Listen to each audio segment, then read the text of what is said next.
माननीय नीतीश कुमार जी का बयान बहुत ही खेदजनक है और मुझे लगता है कि उनकी याददाश्त जरूरत से ज़्यादा कमज़ोर हो चुकी है। आज अचानक नीतीश जी का बयान आता है कि उपजाति की गणना नहीं होगी। तो उपजाति से उनका अर्थ क्या है? क्या ब्राह्मण समाज में महापात्र समाज और भट्ट समाज नहीं गिना जाएगा या उनको अलग जाति मानी जाएगी? इन्हें छुपा करके क्यों किया जा रहा है? इसका मतलब इसमें कहीं ना कहीं साजिश है, इसमें आंकड़े छुपाने की साजिश हो रही है।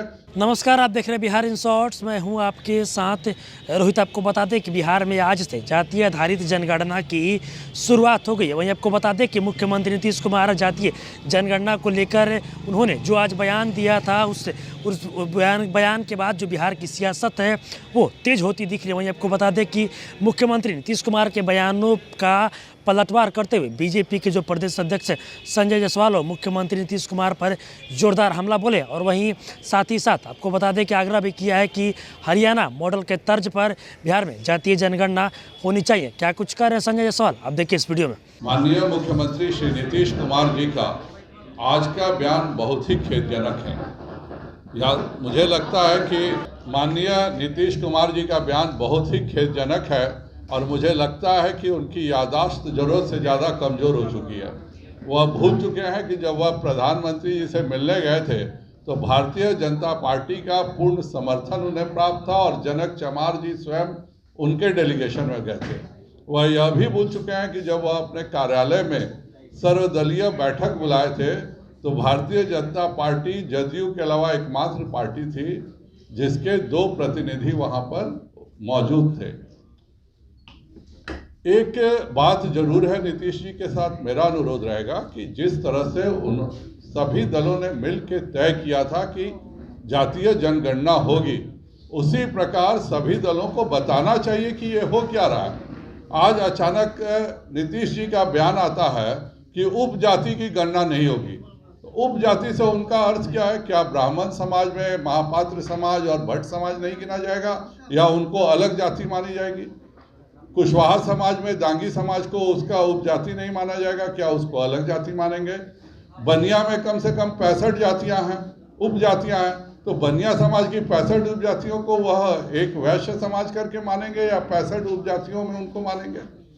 नीतीश कुमार जी को सामने आकर के एक बार सभी दलों से बताना चाहिए कि मैं उपजाति क्यों नहीं करवा रहा हूँ। और वह केवल इसलिए नहीं करवा रहे हैं क्योंकि नालंदा में उनके उपजाति की संख्या 5% भी कुर्मी समाज में नहीं है।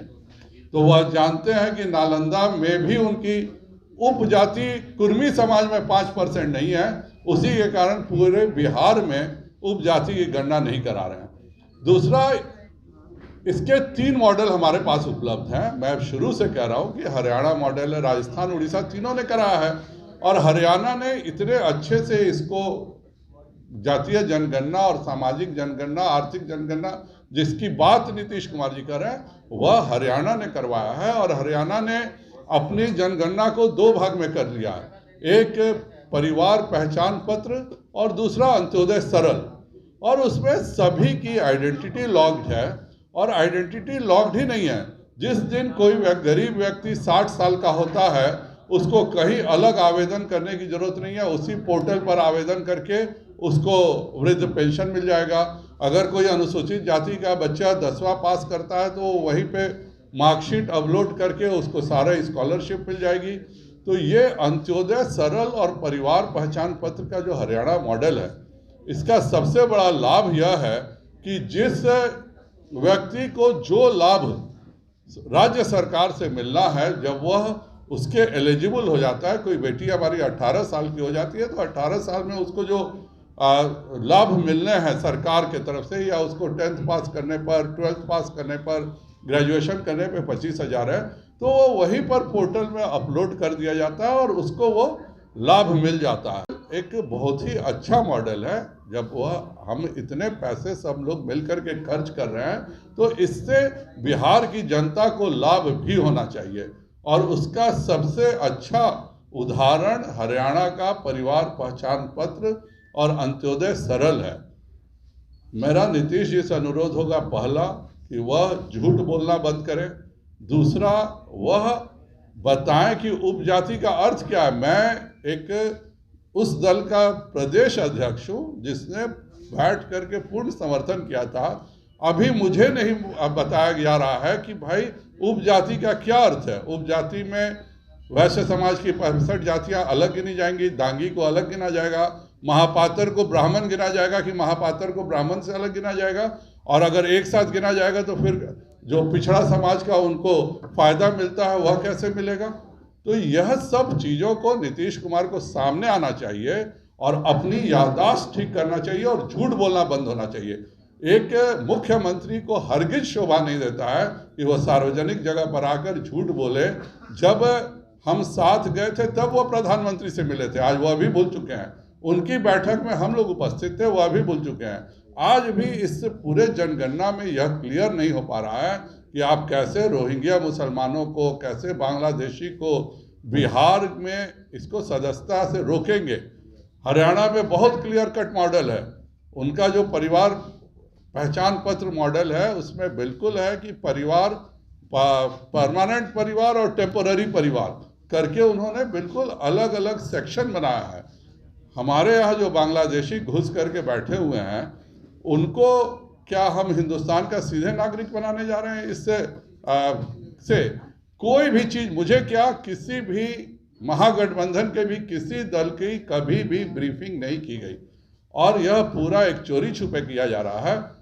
उपजाति का केवल इसलिए नहीं किया जा रहा है क्योंकि नालंदा में नीतीश कुमार जी की उपजाति 5% कुर्मियों में भी नहीं है, और अपनी खींच छिपाने के लिए वह पूरे प्रोसेस को आज अचानक यह बोलने का कि उपजाति की जनगणना नहीं होगी, आज जबकि गणना शुरू है, आज आपको यह सफाई देनी पड़ रही है, तो यह इतने छुपा करके क्यों किया जा रहा है? इसका मतलब इसमें कहीं ना कहीं साजिश है, इसमें आंकड़े छुपाने की साजिश हो रही है। आपको सामने आना चाहिए। अभी तक हर जगह पर बाकायदा एक्ट बनता है, जैसे हरियाणा के जिसमें मॉडल की चर्चा कर रहा हूँ, अंत्योदय सरल 2014 का हरियाणा राज्य सरकार के एक्ट से बना है। जो परिवार पहचान पत्र है वह 2021 के हरियाणा राज्य के एक्ट से बना है। आप जातीय जनगणना करने जा रहे हैं, पैसा भी ले रहे हैं, लेकिन एक कानून बना करके अगर इसको कानूनी रूप से अमली जामा नहीं बनाइएगा, इसको एक पहचान नहीं दीजिएगा और इसको भविष्य के लिए तैयार नहीं करिएगा कि किसी का भी मृत्यु प्रमाण हो तो उसका मृत्यु प्रमाण पत्र अपलोड होने से नाम हट जाए, उस परिवार में कोई बच्चे का जन्म ले तो उसका नाम जुड़ जाए। अगर यह सब कुछ नहीं करना है, खाली एक गिन लेना है और गिनने के बाद उसको कचरा पेटी में फेंक देना है, तो नीतीश जी का पूरा प्रयोजन का अर्थ नहीं समझ में आ रहा। और अगर इसको करना है तो इसको लाइव डैशबोर्ड बनाइए कि जब भी किसी के परिवार में बच्चा जन्म हो, उसको जो जो सुविधाएं मिलती हैं बच्चे को, उसको वहां से मिलना शुरू हो जाए, उसका अपलोड हो जाए। और कोई नई चीज़ नहीं है, यह हरियाणा ने बहुत ही अच्छे ढंग से, उनका चाहे ज़मीन का हो चाहे उनके परिवार का हो, एक बहुत बढ़िया हरियाणा ने मॉडल किया। और यह भारतीय जनता पार्टी शासित राज्य है जो परिवार पहचान पत्र और अंत्योदय सरल के माध्यम से राज्य सरकार और केंद्र सरकार के मिलने वाले सारे लाभ ऑटोमेटिकली, एक बार अगर परिवार आइडेंटिफाई हो गया तो उसको ऑटोमेटिकली केवल पोर्टल पर आवेदन करना है और उसको वह लाभ मिल जाएगा। तभी आपने देखा जो बीजेपी के प्रदेश अध्यक्ष संजय जायसवाल और मुख्यमंत्री नीतीश कुमार से आग्रह भी किया है कि हरियाणा मॉडल के तर्ज पर बिहार में जातीय जनगणना होनी चाहिए। और वहीं उन्होंने ये भी कहा कि मुख्यमंत्री नीतीश कुमार अब जनता के बीच में भी, जनता के पास भी रहते हैं, तो अब वो झूठ बोलते हैं। क्या कुछ कर रहे हैं संजय जायसवाल, आपने इस वीडियो में देखा।